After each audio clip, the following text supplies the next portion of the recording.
The night in Ouagadougou was calm and still. Quiet. President Ibrahim Traoré stood by the palace window, gazing out at the sleeping city.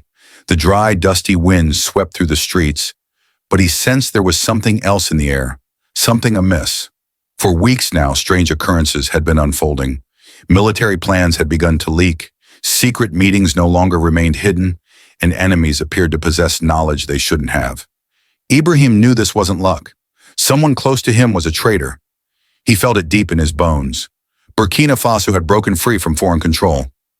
Ibrahim kicked out foreign troops. He took back the country's gold, its land, its voice. But the powerful countries were angry, and now they were trying to sneak back in with spies. Then one night, he got a message. A young soldier named Captain Nabazongo had found something strange. He was in the north checking radio signals when he picked up a secret message. It was hidden inside a fake farming report, but the message wasn't about farming. It had maps. It had names. It had secrets only the president's team should know. Ibrahim called a secret meeting at midnight. Only his closest people were allowed in. No phones, no outside contact. Zongo put the papers on the table. The traitor had a name.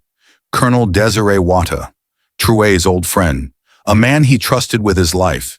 The same man who now sat next to him in meetings.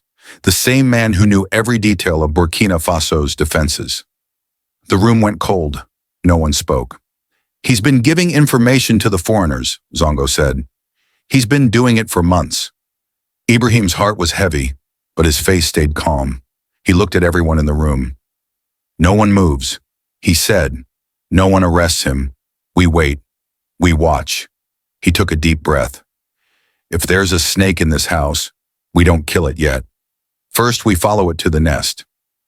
The hunt had begun. The next few days felt like walking through fire. Ibrahim Traoré went about his normal duties, shaking hands, giving speeches, holding meetings. But inside, he was watching every move, every word, every glance from Colonel Ouattara. The man smiled like nothing was wrong. He was calm, too calm. But behind the scenes, Ibrahim's secret team was working day and night. Captain Zongo and a group of trusted soldiers were following Ouattara quietly. They tapped his phone, tracked his car, and watched whom he met. What they found was shocking. Colonel Ouattara had been sneaking out of the palace late at night. He always took a black car, no escort, and each time he went to the same place, a quiet house near the French embassy. It looked empty, but Ibrahim knew better. It was a spy house. The team planted a tiny camera across the street. One night, they saw Ouattara entering the house and meeting two foreign men in suits.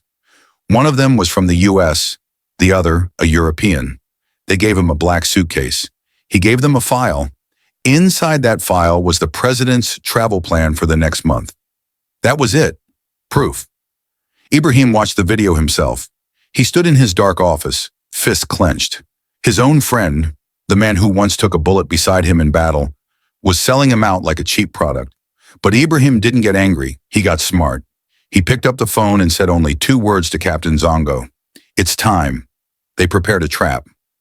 The next day, Colonel Ouattara was told to attend a security meeting at the top floor of the defense building. He walked in as always, calm and smiling. But this time, there were no handshakes, just 10 soldiers with guns and President Ibrahim Traoré himself waiting. The smile on Ouattara's face faded. "You were my brother?" Ibrahim said, his voice like thunder. "Why?" Ouattara didn't speak. Ibrahim stepped closer. "You sold this country for what? Dollars? Promises?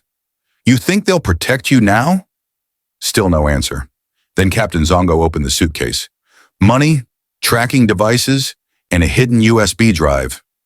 "You're not going to prison," Ibrahim said coldly. "You're going to talk." The room went silent. A storm was coming. Colonel Ouattara sat alone in a cold, dark room underground. No windows, no clock, just silence. He hadn't slept in 2 days. He was no longer the proud soldier.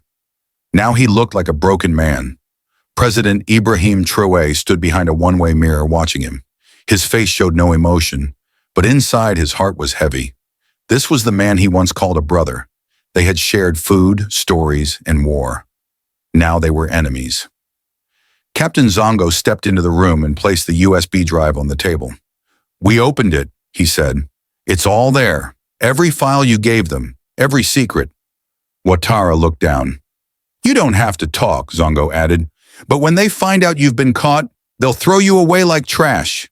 They don't care. About you. We're your only chance." Hours passed, no answers. Then finally Ouattara broke. He started talking. He told them everything. The US and European agents had approached him a year ago. First they offered compliments, then money, then promises. A house in Paris, a job with the UN. After Ibrahim fell, they wanted to control Burkina Faso again. Its gold, its land, its politics. He believed them. "I thought they would protect me," he said softly. "But now I see they were using me." Ibrahim entered the room. He sat across from his old friend. For a long moment, there was silence. Then Ibrahim spoke, calm but firm. "You didn't just betray me. You betrayed the people, the mothers in the villages, the soldiers fighting every day. You sold their future." Ouattara couldn't look him in the eye. "I'm sorry," he whispered. Ibrahim stood. "You'll answer for what you've done, but first you'll help us stop them." And so began a new mission, a secret plan. Ibrahim and his team would use Ouattara's contacts to feed false information back to the foreign spies. They would turn the game around. They would strike from within. For every lie sent out, they planted a trap. For every message received, they learned their enemy's next move. Soon, one embassy official vanished. Another was quietly flown out of the country. A third was exposed in the media. Burkina Faso was no longer the hunted. It was the hunter. And at the center of it all stood Ibrahim Traoré, calm, brave, and unshaken. A leader who didn't just fight with weapons, but with truth, courage, and heart. The shadow war had begun, but the people now had a guardian. Their lion was awake. The days that followed felt like walking on fire. President Ibrahim Traoré knew he couldn't rest. The enemy was powerful, rich, silent, but now they were also blind. With Colonel Ouattara's help, they fed lies to the foreign agents, fake documents, made-up plans, even false military routes. The spies believed everything. They trusted Ouattara. They thought the game was still theirs, but they were falling into a trap.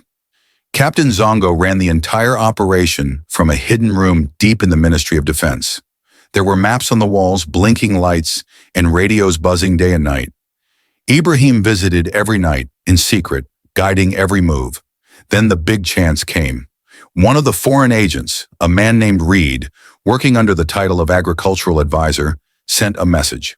He wanted to meet Colonel Ouattara at a safe house just outside the capital. He said it was urgent. He wanted to secure the next phase. That meant one thing. They were planning something big, something dangerous. Ibrahim's eyes burned with fire. "We end this now," he said. He ordered a full silent operation. No uniforms, no noise, just shadows.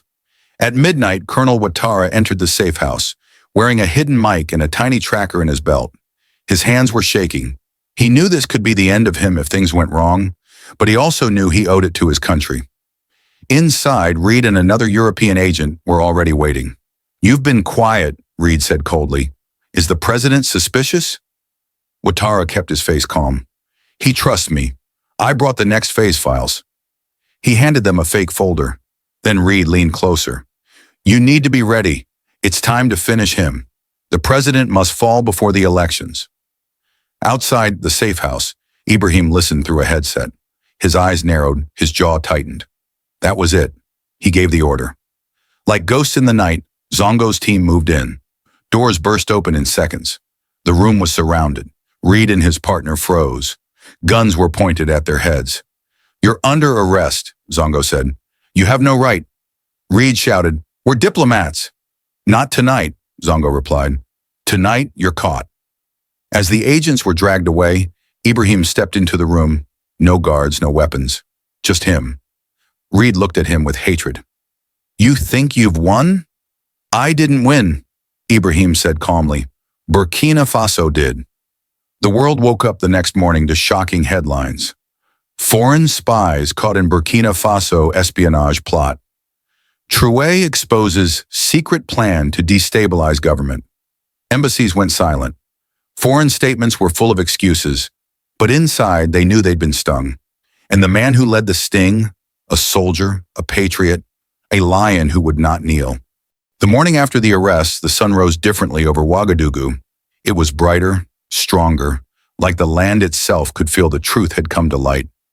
Crowds gathered outside government buildings, radios buzzed in market stalls, people whispered in the streets. The president caught them. They were going to destroy us, and he stopped them. Ibrahim Traoré saved the country. Inside the Kosham Palace, Ibrahim stood alone on the rooftop, staring out over his people. He didn't smile. His face was calm, but inside there was fire. Not of anger, but of duty. He had made it through the shadows. But the war was far from over. He called a national address that evening. No fancy words, no long speeches. He walked to the podium, wearing his army uniform, simple, sharp, full of meaning. The whole country watched.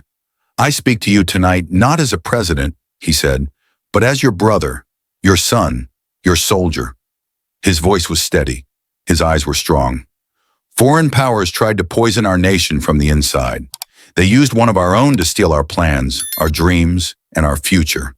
They wanted chaos. They wanted fear. He paused. The room was silent, but they failed. The crowd outside cheered. People clapped in homes, in tea shops, even in remote villages where electricity was rare. But respect for courage was deep. "I will never sell this country," he said. "Not for gold, not for deals, not for power. Burkina Faso belongs to its people, and I swear to protect it with my life." He raised his hand high. "This is my oath. I will never kneel to foreign masters.